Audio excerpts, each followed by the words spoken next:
Você deixou pra trás a bebida, a farra, bebedeira cigarro e você conseguiu se viciar em ler e estudar, é isso?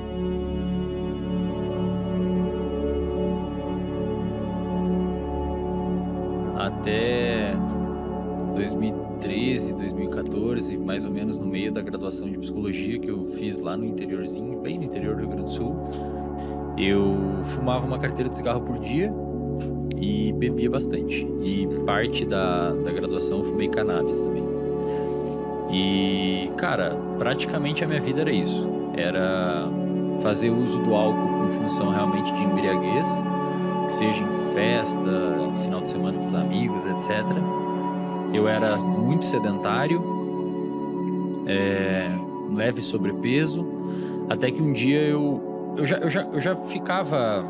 Eu tinha esses hábitos, né? Não estudava, não dava muita bola para essas paradas, achava que todo mundo era errado e todo mundo era burro, só eu entendia das coisas e não sei o quê. Um perfil até relativamente comum de acadêmicos, né?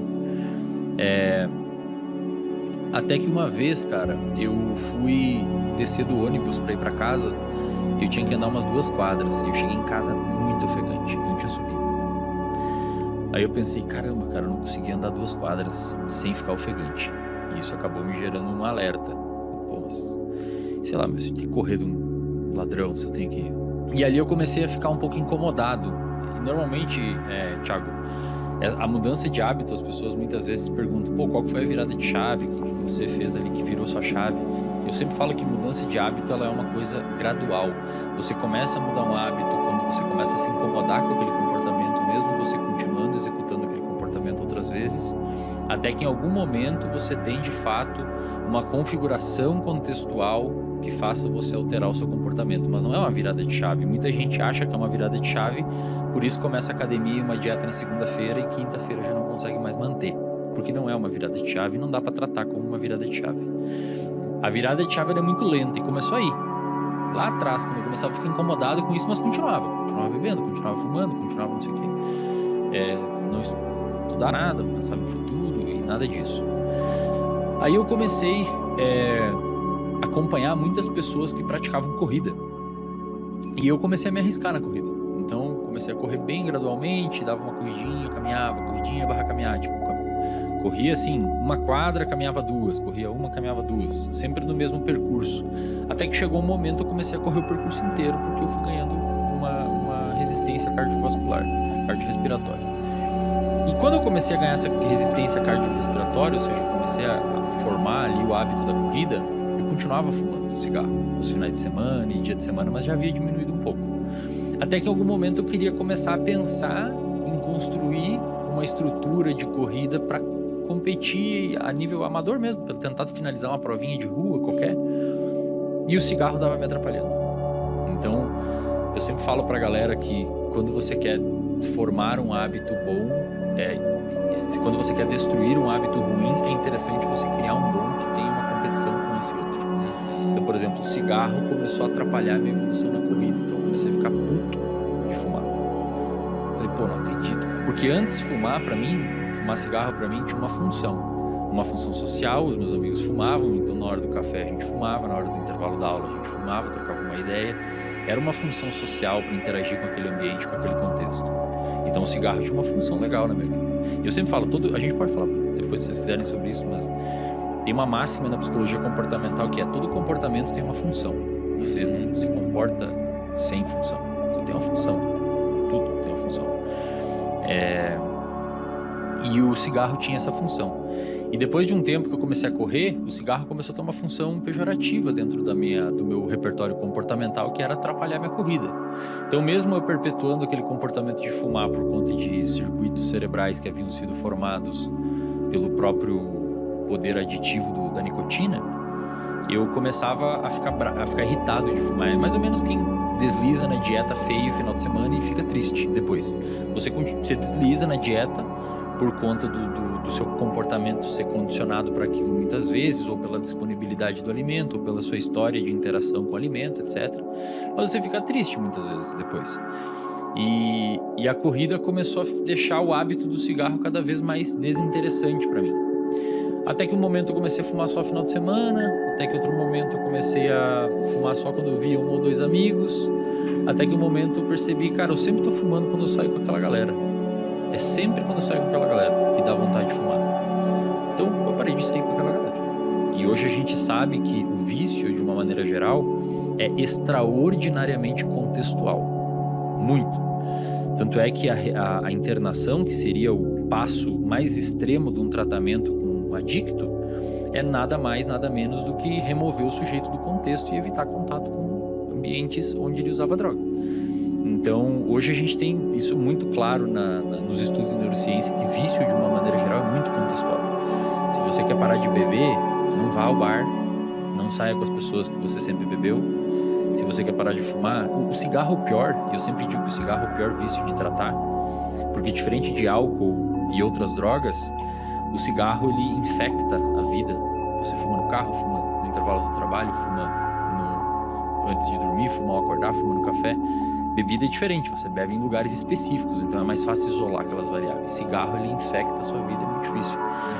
Mas a corrida foi meio que fez essa mudança de hábito, cara. Eu queria te perguntar, o que diferencia, qual que é a linha tênue entre uma pessoa que consegue trocar um hábito ruim por um bom, como foi o seu caso, e uma pessoa, às vezes, como que o Lucão acabou de falar, que eu queria fazer isso e eu não consigo, assim, o que diferencia alguém que consegue e alguém que não consegue? A primeira coisa que você tem que fazer para tentar ter uma alteração comportamental a nível habitual significativa é ter ciclo circadiano regulado. Então, se você dorme errado, é mais ou menos tipo você querer andar com o carro com o pneu furado. Já saiu ruim. Inclusive na clínica BeHealth que a gente tem, a primeira intervenção que a gente faz com todos os pacientes é ajustar o sono do paciente. Mas o que é dormir certo? Pelo menos de 7 a 9 horas por noite. 7 e 9? 7 a 9. Isso. Alguns sortudos têm uma alteração genética que permite eles dormirem 6 a 6 horas e meia, mas é relativamente rara essa alteração, e se você está pensando que tem em casa, provavelmente você não tem.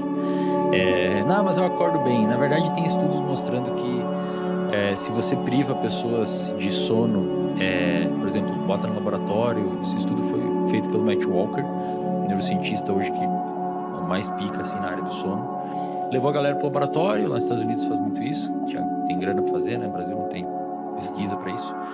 E deixa um grupo dormir 8 horas, um grupo se acorda com 6, um grupo acorda com 4 horas de sono, outro grupo vira à noite. Quando você vai ver no outro dia, ou fazendo isso consecutivos dias, o grupo que dormiu 8, quando você vai aplicando sucessivos testes de função operacional do cérebro, memória verbal, linguagem, raciocínio, velocidade de processamento de informação, o grupo que dormiu 8 horas é o que vai mais rápido. Eles são cognitivamente mais afiados. O grupo que dormiu 6 é um pouco pior, o que dormiu 4 pior, e o que virou à noite é uma desgraça. E quando você aplica um teste de percepção subjetiva de cansaço, ou seja, você pergunta, Thiago, como é que você tá aí, cara, depois dessas noites dormindo 6 horas? O grupo que dormiu 6 horas responde que tá tão bem quanto o grupo que dormiu 8. Mas quando você vai mensurar objetivamente a função cognitiva, eles estão pior. Ou seja, em outras palavras, você fala, não, eu tô bem, mas quando a gente vai avaliar, você não entende. Né? Então, dormir bem 7 a 9 horas por noite. Primeiro ponto é você ter um sono adequado, porque até onde a gente sabe, a aprendizagem, de uma maneira geral, tanto implícita quanto explícita, ou seja, as aprendizagens explícitas seria você saber onde é a capital do Brasil, o que é um CDI, essas coisas são aprendizagem explícita, você sabe que sabe. A aprendizagem implícita são hábitos. O hábito é uma aprendizagem, envolve uma mudança de circuito no seu cérebro para você conseguir alterar o seu comportamento. Essa mudança de circuito no cérebro, ela é sono-dependente. Então a pessoa que dorme mal já vai ter mais dificuldade de mudar hábitos. Porque você, de certa forma, é como se você não tivesse o cimento muito bom para construir uma casa.